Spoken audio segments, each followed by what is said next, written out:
eu quero agradecer muito a diretoria do sindicato, o Edmilson, a Carlos, os demais colegas. Estava passando o olho aqui dentro dos participantes, agora estou vendo que são 79 participantes, muitos colegas, conhecidos de longa data, já de algum tempo aqui no Estado, inclusive, que alguns eu não vejo há muito tempo. Obrigado pela presença. Vamos conversar um pouquinho aí a respeito desse tema, e ele é muito interessante, mas, como vocês falaram, muito complexo.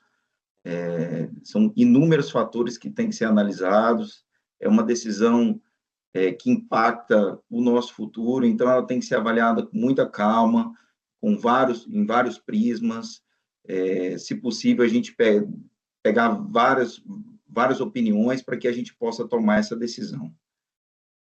Eu também vou compartilhar uma janelinha aqui para orientar. Eu prometo que eu vou ser rápido, eu não quero atrapalhar o período de descanso dos senhores.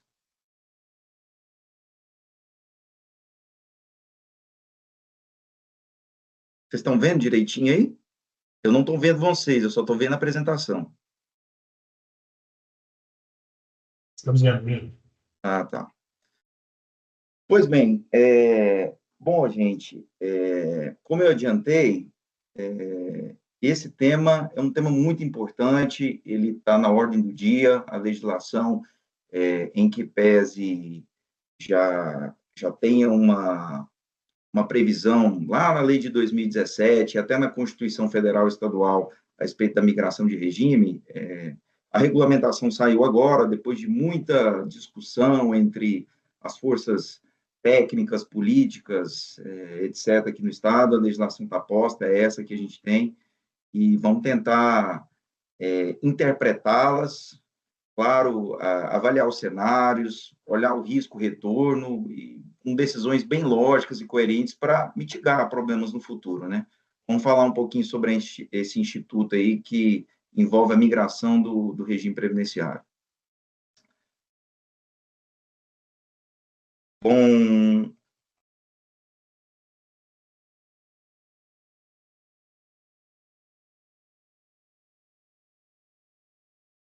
Bom, é um direito constitucional, né? A opção prévia e expressa do servidor é toda dele, né? O servidor não pode ser migrado à revelia, e esse instituto ele foi criado a partir de experiências da União Federal, que foi pioneira nesse tipo de indução, e virou uma espécie de apelido, né? Benefício especial é o apelido desse incentivo, é um incentivo financeiro que foi dado para que o servidor pudesse migrar de regime.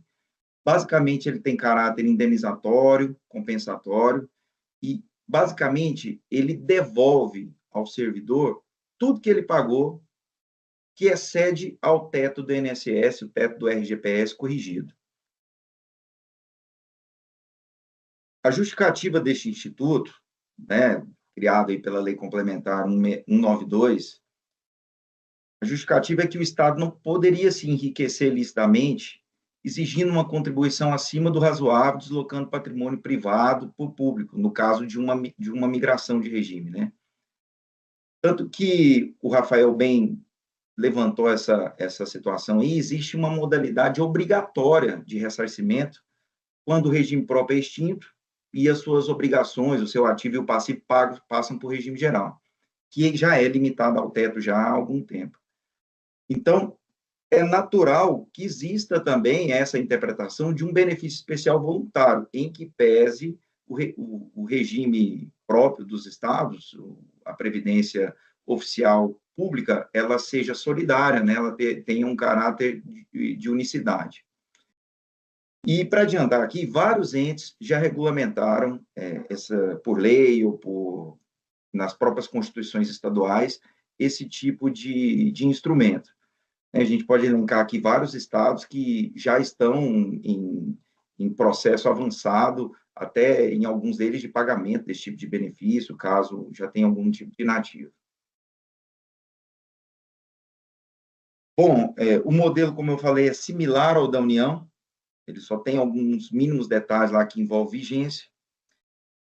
Ele tem natureza compensatória, é bom deixar claro que essa verba nominada, essa verba do servidor própria dele, ela não é considerada benefício previdenciário, então, ela sai daquelas contas atuariais que envolvem as avaliações com o Ministério da Previdência e demais situações correlatas.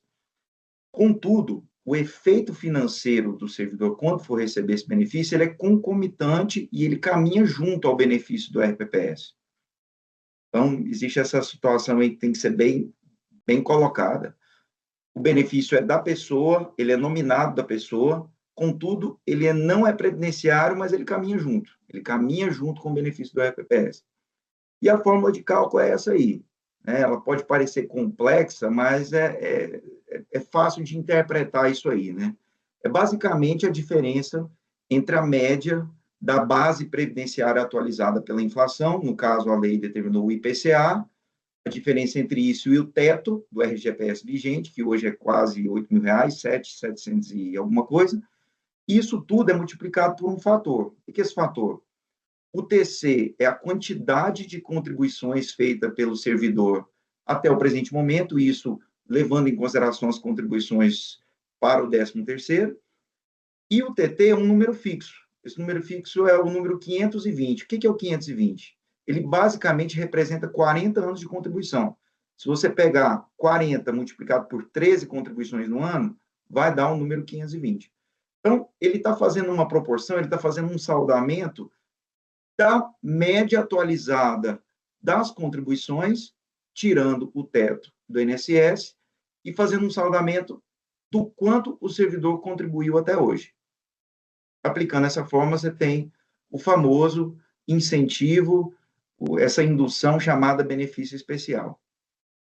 É bom lembrar que a Lei Complementar 192, ela permite que o servidor ele utilize nos cálculos para a obtenção do benefício especial todas as contribuições feitas em outros regimes de entes federados, na União, nos outros estados, nos municípios, desde que elas já tinham sido averbadas no estado de Goiás, lá na Goiás Prévio.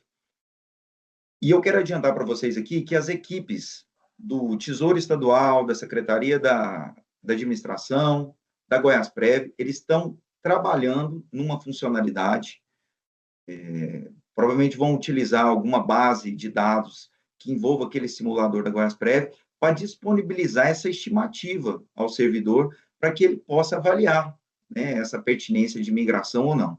Isso está sendo feito agora, nos próximos... Eu creio que no curtíssimo prazo a gente já vai ter aí um protótipo, um simulador ali, talvez vinculado àquela a parte de ficha financeira, ou até do contra-cheque do servidor, para que ele tenha ali a estimativa do benefício especial dele e ele possa avaliar a pertinência de migração ou não. Bom, como já foi falado aqui, né, a doutora Carla falou, o Rafael falou também, caso o servidor ele migre de regime, ele vai ter uma renda que é vinculada diretamente ao RPPS, e se o benefício especial dele for maior do que zero hoje, vamos falar diretamente dos gestores, né? Como o nosso subsídio é bem maior do que ele, que o teto, até dos que entraram agora, ele vai receber basicamente o teto do RGPS se ele migrar, lá na Goiás Prévio, ele vai ter uma outra renda que é esse nominado, benefício especial, e ele poderá ter uma terceira renda que envolve as situações do fundo de pensão. No caso, a unidade gestora hoje é a Previcom, nós estamos lá à frente, e o Rafael bem falou, por ser característica de contribuição definida, a gente está falando basicamente de uma poupança de longo prazo. O que é uma poupança de longo prazo? Você guarda recurso ali com o patrocínio governamental e lá na frente você vai fruir esse benefício. Não há déficit no sistema. Tudo que é guardado pelo servidor na conta individual dele, ele vai utilizar, ou isso fica para a sucessão, ou fica para os dependentes. Ele tem a possibilidade de fazer o adicional de risco, no caso de invalidez, morte e longevidade, a depender da característica, do pessoal, da família, e dentre outras coisas, aí são inúmeros fatores que são colocados de lado, e ele pode também fazer uma contribuição facultativa, que no caso, ele vai ser um contribuinte individual, não há a possibilidade de fazer o patrocínio aí. Então, o que a gente pode dizer é que o servidor, ele basicamente vai ter 3 rendas, né, se ele migrar. Ele tem a oficial na Goiásprev, tem um benefício especial e tem a possibilidade de fazer o fundo de pensão. Eu já adianto para vocês aqui que isso é um fato, né, não é nenhuma opinião. A vantagem de migrar não está nem na parte da base bruta, né, do salário bruto que o servidor terá depois quando ele for fruir o benefício. Ele está muito mais ligado à questão dos ganhos tributários que ele vai ter lá na inatividade. Então, depois eu vou mostrar com detalhes aqui um exemplo real, inclusive de um gestor que entrou a partir de 2007, que está na regra da média contributiva, e aí a gente vai ver direitinho essa questão dos tributos aí, que é bem interessante. Pois bem, vou pegar como base aí um gestor de 2007, que hoje está na letra, eu sempre me engano com essas letras, não sei se é letra E ou letra F, mas que tem um subsídio aí na faixa de R$27 mil. Se você olhar as contribuições que foram feitas, a base previdenciária que foi paga lá no regime próprio, até maio de 2024, isso atualizado, está atualizado pelo IPCA, você vai chegar num valor de aproximadamente R$20 mil aí de média atualizada hoje. Estou falando dos dados de hoje. O teto do RGPS é quase R$8 mil.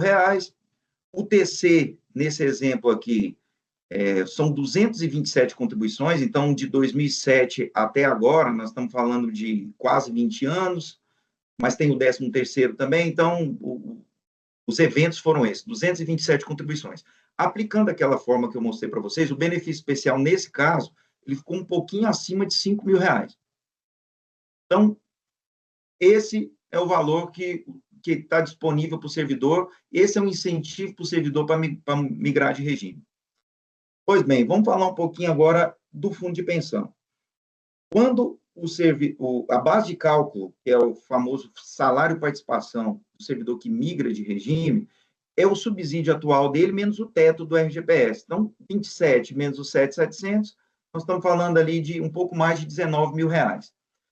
Aplicando uma alíquota de 8,5% em cima desse salário-participação, nós vamos falar numa contribuição para o fundo de pensão de um pouco mais de R$1.600. Essa contribuição, ela é paritária, ela é patrocinada. E aí nós aplicamos, para esse exemplo específico, o servidor tinha na faixa de 40 anos de idade. Nós aplicamos lá no simulador da fundação, e ele mostra um dado de como seria essa renda futura do servidor, e colocando lá os parâmetros para receber uma renda de 20 anos, todas as taxas administrativas sendo incluídas nesse cálculo.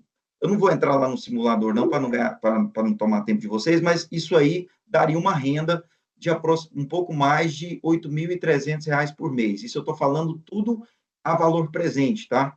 Qualquer rentabilidade, qualquer fato que for colocado aqui, é somente juro real. As metas de índice de referência atuariais da Fundação, que está na faixa entre 4% e 4,5% de juro real. Inflação à parte, por quê? Porque nós estamos comparando datas iguais.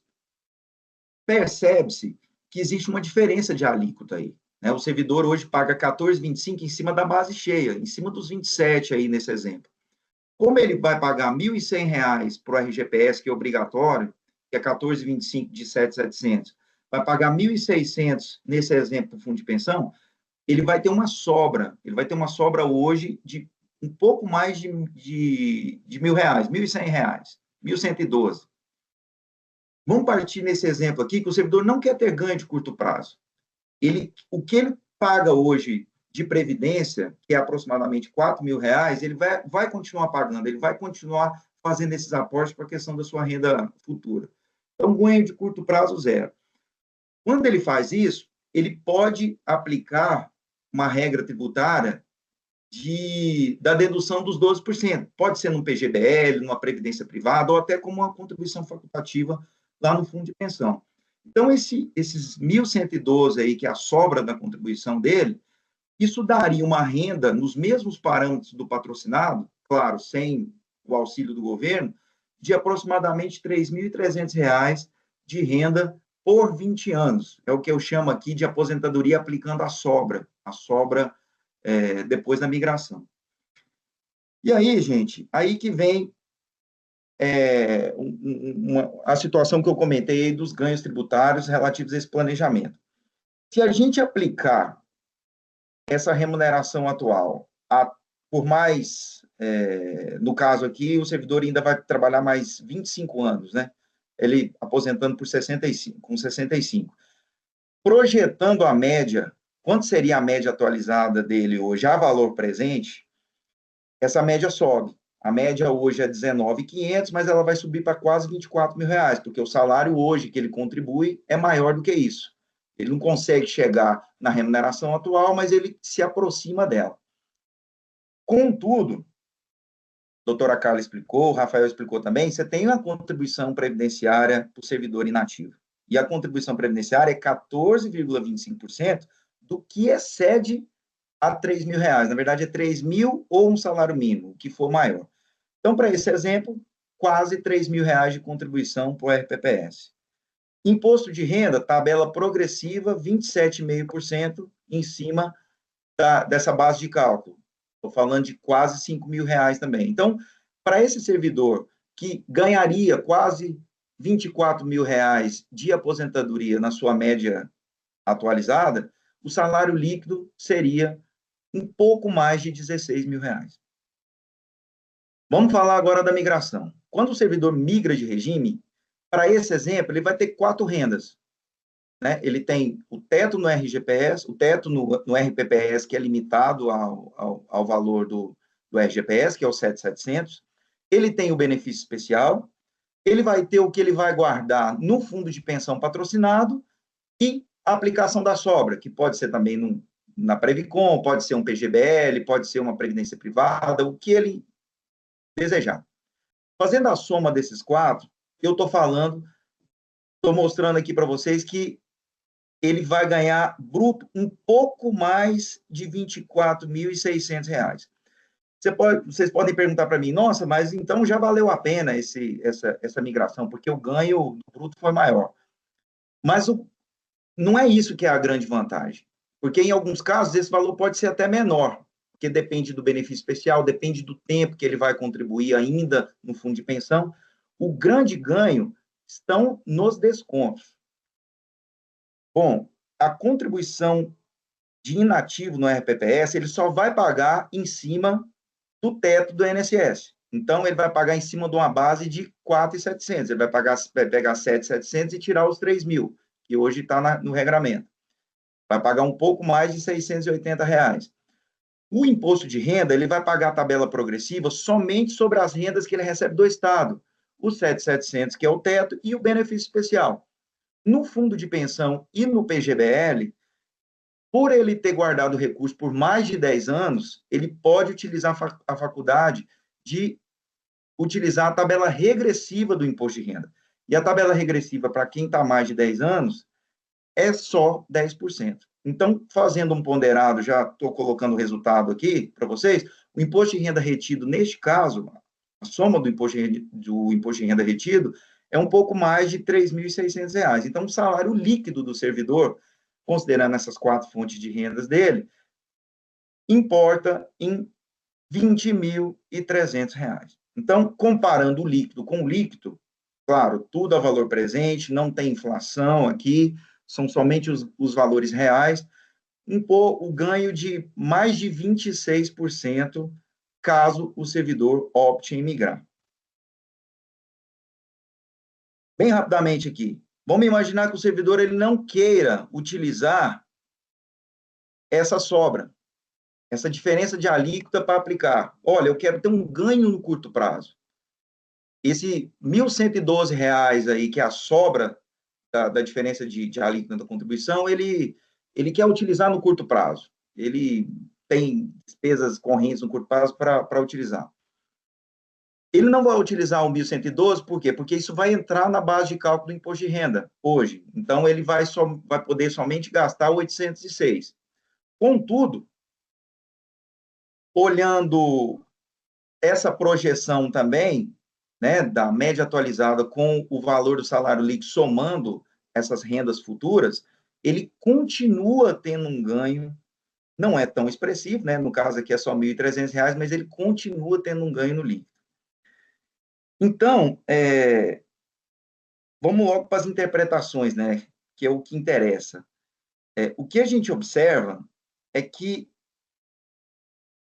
quanto maior a acumulação que ele tenha na previdência privada, né, desde que ele esteja contribuindo com mais de 10 anos, o ganho tributário aumenta. Né? Ele sai de uma tabela progressiva de imposto de renda de 27,5%, claro que tem aquela parte pequena dedutível, para pagar uma tabela regressiva somente de 10%.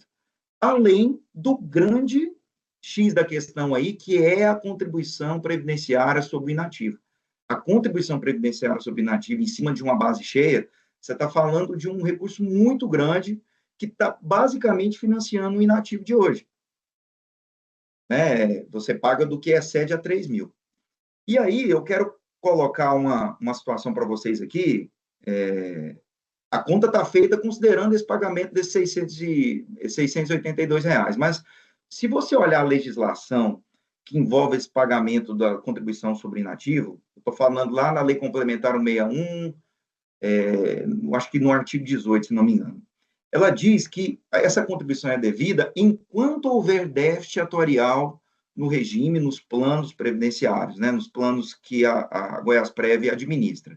E elas têm que ser comprovadas por meio de avaliações, né? São as avaliações atuariais que são feitas anualmente.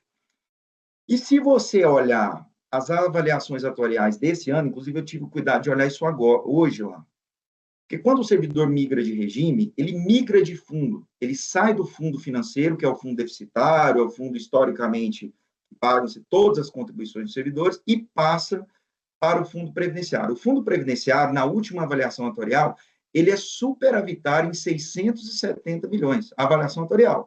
Eu estou falando de fluxo futuro de pagamento, fluxo futuro de receita e o patrimônio líquido.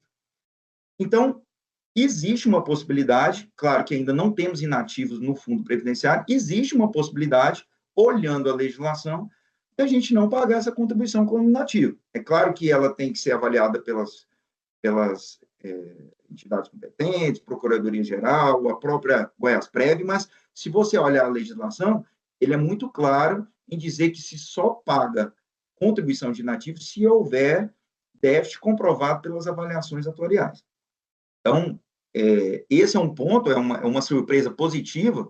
Eu nem quero considerar ela na conta aqui, mas é possível até que esses R$ 682 nem precisem ser pagos quando da inatividade, né? Vamos dizer assim. Bom, especialmente sobre os gestores, né? Os gestores de 2007, vamos dizer assim, que eu acho que é o grande público-alvo aqui, 2007 adiante. Olhando sobre o benefício especial, a gente basicamente vê que ele depende muito, varia muito para quem teve aquele famoso ajuste de remuneração, né? Quando da validação dos planos do último ou penúltimo estruturação da carreira, alguns servidores que estavam lá na Secretaria da Fazenda, da Economia, eles tiveram lá o famoso AR. Então, você tem dois tipos de AR, duas ordens de grandeza de AR, os ARs maiores, outros menores, e os que não tiveram. Então, os gestores, a partir de 2007, o BE deles vai depender muito dessa situação. Então, em síntese, já para terminar, e a gente caminhar aí para as perguntas, para as indagações, o que acontece? A chance de reformas previdenciais que vão aumentar, no mínimo, aí, idade, tempo de contribuições, talvez alíquotas extraordinárias, elas são relativamente grandes, né? A gente já está vendo um movimento aí dessa discussão aí nacional, militares agora, né? Sempre está na agenda do dia essa situação. O nosso RPPS, ele tem uma dívida previdenciária implícita enorme. são 123 bilhões de reais de déficit atuarial valor presente. Isso equivale, né, para a gente fazer uma conta de padeiro aqui, a aproximadamente 3 receitas correntes líquidas. Né? O Estado precisaria arrecadar 3 anos com todos os impostos, taxas, receitas, e não gastar nada para equilibrar esse sistema. Então, assim, esse fundo financeiro ele vai ser deficitário até o último servidor que estiver recebendo. E você mudar de regra, a gente observa aqui que você acaba mitigando ali alguns riscos, né? Ao invés de você ter uma única fonte de receita, que é aquela que é a projeção da média, você acaba tendo no mínimo 3 fontes de receita, que é o teto, o benefício especial e o fundo de pensão. É claro que uma delas é finita, uma delas tem que ver a questão da sobrevida ali, né? Pelas tábuas atuariais, é mais ou menos 20 anos e crescente, 20 anos e crescente essa sobrevida. Então, é importante fazer os adicionais de risco para que o servidor possa mitigar esse problema dessa terceira renda. Uma surpresa positiva, especialmente no fundo de pensão, Rafael falou isso, a simulação que foi feita para essas rendas que eu coloquei aqui, elas foram com taxas administrativas que, assim, a gente entende que elas são altas no momento. Né? 6,5% de carregamento e 1% de administração é relativamente alto. Mas, com o tempo, né, seja na gestão pela Previcon ou até numa terceirização de fundo, essas taxas provavelmente vão abaixar com o tempo, considerando o incremento de participante e outras coisas. Então, essa sobra não, esse valor que foi colocado como acumulativo na Previcon e até esse PGBL ou essa previdência privada que o servidor pode fazer com a diferença de alíquota é subestimado. A gente entende que esse valor aqui ele pode até ser maior do que ele é. Claro, tudo é valor presente, não estão considerando inflação em nenhum desses números. Que mais? O servidor que ele está vinculado à regra da média, após a emenda 41, e que ele tenha pelo menos mais uns 15, 20 anos de trabalho, o que a gente entende é que ele tem uma boa possibilidade de ganho com a migração por causa justamente desse planejamento tributário, né? De entrar numa tabela regressiva de imposto de renda, de pagar em cima de uma base menor para a contribuição do RPPS. E já o servidor que está vinculado à integralidade e paridade, né, que são os servidores, os famosos gestossauros, né, e os que trouxeram a sua memória previdenciária de outros cargos, aí tem que avaliar melhor o benefício especial. O benefício especial, quanto maior, melhor, para avaliar se vale a pena migrar ou não, e ver se ele tem ainda um tempo considerável para fazer a sua poupança de longo prazo. O que a gente observa é isso, o servidor que tenha tempo para fazer a sua poupança de longo prazo, é muito interessante que ele avalie, né, com cuidado, essa questão da migração. Bom, são muitos números, muitas contas, eu só queria tentar trazer um exemplo aqui para mostrar, claro que isso aqui poderia ser bem validado pelos senhores, tá? O servidor que foi exemplo para essas contas aqui, ele olhou esses números, ele entendeu, é um cara muito entendido, entende de número, entende de investimento, ele olhou, ele viu assim com bons olhos, ele não achou nenhum absurdo, não achou nenhum grande problema nesses números, mas é muito importante que cada um faça sua análise, sua conta, depois que o simulador estiver correto, estiver em produção, para que a gente possa discutir, né? Quanto mais esse assunto seja discutido, melhor para todos, para a gente tentar chegar aí mais próximo de um bem comum. Perfeito, meus amigos. Eu vou parar por aqui e nós estamos à disposição. Obrigado, Edmilson, Carla, Rafael, colegas. Nós aqui